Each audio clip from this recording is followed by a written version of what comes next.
Money NFO के नए episode में स्वागत है। आज के वीडियो में हम बात करेंगे डिफेंस सेक्टर की एक दिग्गज कंपनी के बारे में जिसका चंद्रयान 3 मिशन में बड़ा योगदान रहा था। एक समय यह शेयर 3,000 रुपए के करीब पहुंच गया था, लेकिन पिछली कुछ तिमाही में कमजोर प्रदर्शन के कारण फिलहाल यह 1,700 रुपए की रेंज में कारोबार कर रहा है। इस कंपनी का नाम है एमटार टेक्नोलॉजी। एनालिस्ट का मानना है इस स्टॉक के अच्छे दिन जल्द आने वाले हैं। ऐसे में लॉन्ग टर्म के निवेशक यहां अपने लिए मौके की तलाश कर सकते हैं। MTAR technology defence, aerospace, clean energy, nuclear and hydro power जैसे सेक्टर में प्रमुख रूप से काम करती है। इस कंपनी को लेकर इलारा कैपिटल ने एक रिसर्च रिपोर्ट जारी की है।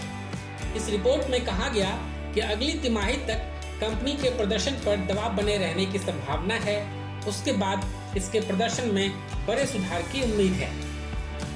अमेरिकी दिग्गज कंपनी ब्लूम एनर्जी इस कंपनी की सबसे बड़ी क्लाइंट है और पिछले कुछ समय से यह कंपनी कमजोर प्रदर्शन से जूझ रही थी।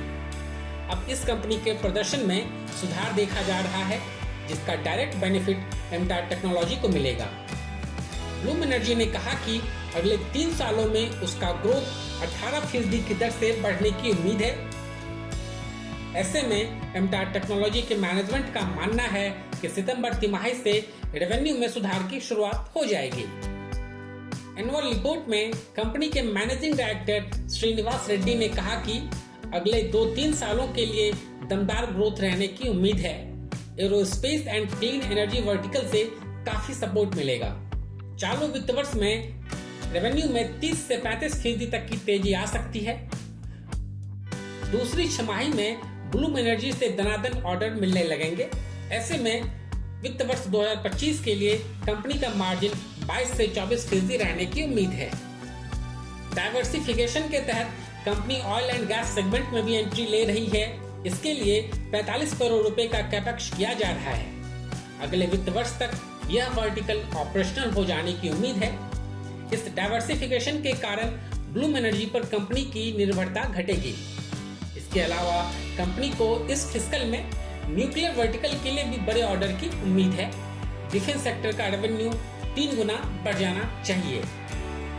कुल मिलाकर इस कंपनी का आउटलुक काफी शाइनिंग है और लॉन्ग टर्म पोर्टफोलियो के लिहाज से इस स्टॉक पर विचार किया जा सकता है। ब्रोकरेज फर्म मोतीलाल ओसवाल ने जून तिमाही के रिजल्ट के बाद इस स्टॉक में खरीद की सलाह दी है और 2100 रुपए का टारगेट दिया है। वैसे पिछले कुछ तिमाही में DII और FII ने इस स्टॉक में अपनी हिस्सेदारी लगातार घटाई है। जून 2023 में DII की हिस्सेदारी करीब 28% थी, जो अब घटकर 16% पर आ गई है। वर्तमान में 13 म्यूचुअल फंड स्कीम का पैसा इस स्टॉक में लगा है। मनी एनएफओ आपको किसी भी स्टॉक में खरीदने या बेचने की सलाह नहीं देता है। हमारी टीम रिसर्च रिपोर्ट को आपके सामने विस्तार पूर्वक रखती है। किसी भी स्टॉक में निवेश से पहले अपने फाइनेंशियल एडवाइजर की सलाह जरूर लें। आपको यह वीडियो कैसा लगा कमेंट कर जरूर बताएं। शेयर बाजार से संबंधित इस तरह की इंटरेस्टिंग रिपोर्ट के लिए मनी एनएफओ के यूट्यूब चैनल को सब्सक्राइब और लाइक करें। इससे हमारी टीम के मनोबल को मजबूती मिलेगी। धन्यवाद।